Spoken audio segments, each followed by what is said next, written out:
Today I'm going to be talking about how we move through seasons of life and we grow in our capacity and our abilities with each phase. This is something I've had to constantly remind myself of, so I just want to offer you some encouragement in this area today. Hey there, I'm Amy, a city girl who married a southern country boy and is now a blessed homemaker and wife to our 4 children. I want to thank you so much for being here and let you know that I share a new video each week around all things home.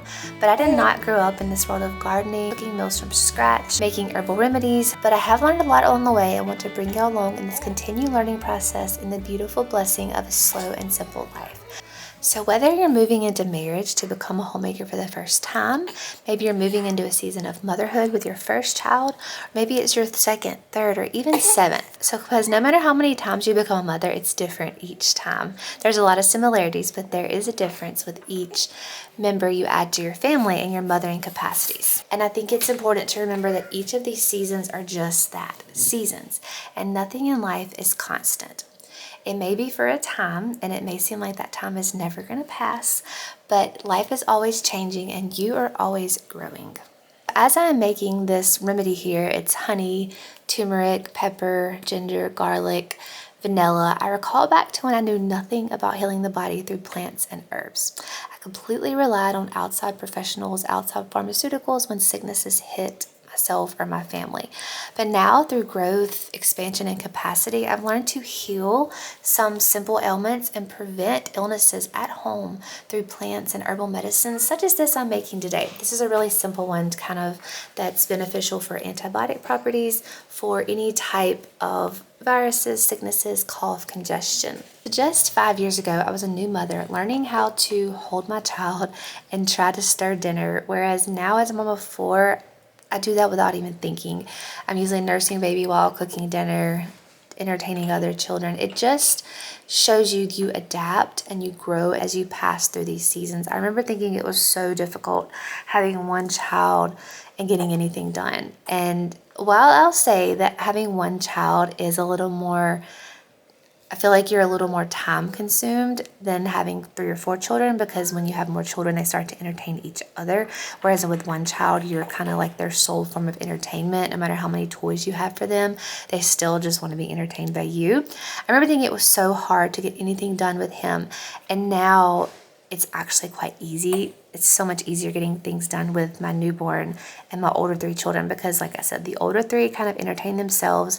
The newborn can be entertained by them at times, and other times he just wants to be held or put in the wrap, and then I can just move about my day. I remember I was very challenged at baby wearing with my first child, and now it's just second nature. It's just these things you adapt and grow in capacity in every season. So let's take a quick break and talk about the sponsor of today's video. Today I'm sharing with y'all Cub Baby. That is cub, like a lion cub, but with a K.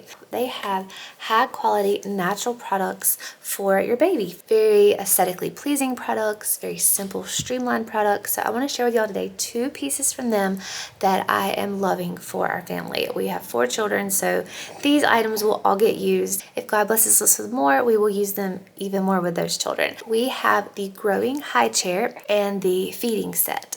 I have always used this style of bibs and plates with all 4 of my children. Well, the 4th one's not quite there yet, but we will be in a couple of months. I love these for their ease of wash, use, and traveling. We always have this type of utensil set in the diaper bag just in case we have a spontaneous dinner out, which is very rare. This growing chair is suitable for a baby high chair, a chair to pull up to the table for your older toddler or even older child.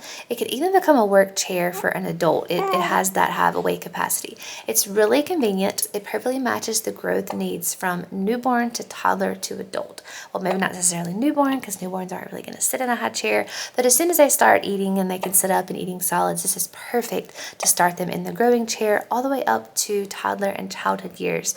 My 5-year-old even has sat in this. It's the perfect size for him as well when you take it apart. So I'm going to show you how easy it is to take apart the baby seat, put it back on, take off the baby feeding tray, wipe it down, take it apart and wash it. Super convenient. They have thought of everything here for a high chair.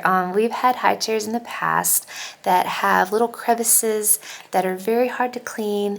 They're hard to take off the tray. This one is not that at all. You can take this apart, change configurations with the push of a button. This high chair is more than just a pretty piece of furniture. It's versatile and it grows with your child. So we are loving the Cub growing chair. Currently my third child is using it as sort of a booster chair at the dinner table. And then as I mentioned, as my youngest moves into starting solids in the next couple months, we will let him transition into it using the baby attachment. So the feeding set is also great, just a simple streamlined feeding set. They have the suction bottom so that your baby cannot easily pull them off the table. You just add a little bit of water and sort of stick them to the table. Very convenient, much less mess, and this is the style of utensils and plates we've used with all of our children. So I'm excited to add this blue color for my youngest son when he starts eating very soon. The growing chair has 5 adjustable footrest positions to grow with the height of your child, 2 telescopic positions, 5-point harness for hooking and fastening in young babies, removable tray, and an easy to remove seat to feed babies and children, as well as a removable pad that you can easily wipe down in your sink, wash off when it gets covered in food, as it inevitably will. So thank you so much to Cub Baby for sponsoring this portion of today's video. You can check out my link in the description using the code Ammie15 for 15% off of the Cub Baby website. And let's get back into our chat. This can apply to a lot of seasons of life. So I think back to school. We're much past middle school, but I remember going into like junior high or maybe even 6th grade, when you start to switch classes, I found that so intimidating of how in the world was I going to keep up with what class to go to where, how was I going to remember to get to all these classes, how was I going to get to those classes in a fast time manner, because there's a time limit between the bells and the classes and the times. And by the time I was in high school, that was just second nature. I knew where to go to my classes. I could handle all of these multiple classes, these multiple assignments, and getting from different parts of the school in a timely manner. Moving into college, same thing, just being intimidated by going to a new place, having multiple classes to handle, meeting new people, and having this more challenging curriculum now. And I started out at a junior college, then moving into a senior college, and things just got progressively more natural. You just adapt, your capacity grows, and things get easier. Then moving into my career, I was a teacher for 9 years. I remember at first I taught one subject. I taught Algebra 1 my first year of teaching, and the next year they wanted me to teach 3 different subjects: geometry, like a transitional algebra class, and an algebra class. And I was so intimidated of how was I going to prepare 3 different curriculums, 3 different lesson plans for all of these kids on all these different levels. But I adapted, I grew, I went with it. And by the 9th year of my teaching career, I was always teaching at least 2 or more subjects at the same time, and it was just second nature at that point. Leaving that career season, moving to motherhood, like I already mentioned, going from one child was a wake-up call. There was a lot of things I had to learn how to do with one hand, or how to adapt my day to meet the needs of my child. But what really woke me up and shook me was moving from one child to 2 children. That was definitely my most challenging transition. And you may think, how will I ever get through this season? And I think that's why a lot of families think that they need to just stop at 2 children. There's so many families that have the 2 and they're kind of shocked at the transition of 1 to 2, or at least this is kind of my opinion of it, and they just decide to stop at that point. I just want to encourage you that gets so much easier. As I already mentioned, having 4 children is so much easier than it was having just 1 or 2 children. And maybe you actually do want more children, but the constant state of chaos, the sleep deprivation you're facing, and the anxiety of your days of feeling like you don't get anything done, maybe that fills your mind and you just have doubts that you could ever add any more members to your family. So let me just go ahead and say that is from the enemy. That is not from the Lord. He blesses the addition of children to families, and that fear and anxiety is from the enemy. But I just want to encourage you that if you are blessed with more children, those current children you have, the constant needing you and the blessings that they bring that can feel a little bit chaotic at times, but remember, they are complete blessings from the Lord. But I just want to remind you that the current children you have, when you add another child, those current children will be in another season, as will you. Sadly, those older children are going to need you just a little bit less.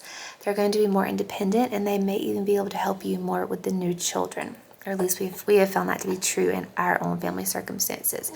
You will also have found new inventive ways to mother your children, and God will lead you to this and through all of this. I love this verse from Luke 16:10. I just started the plan on the Bible app, YouVersion Bible app, 90 days through the New Testament, and Luke was the first place that it had us start. And this verse stuck out to me, and what came to my mind again as I was working on this video. And it says in Luke 16:10, "He who is faithful in very little will also be faithful in much, and he who is unrighteous in very little will also be unrighteous in very much." So this goes to remind me that if we are faithful and fruitful and diligent with what we have been provided at this season, whether it be very little or very much, we'll also be faithful with what he's going to add to us. But if we are not faithful and we're not grateful and thankful for the season, what we have in the season, we won't be grateful when God adds more to our life. So just to remind us, being faithful, grateful, diligent, walking with the Lord in every season, no matter how small it may seem, he is going to bless us in more, and knows that we'll be faithful when he adds more to our plate.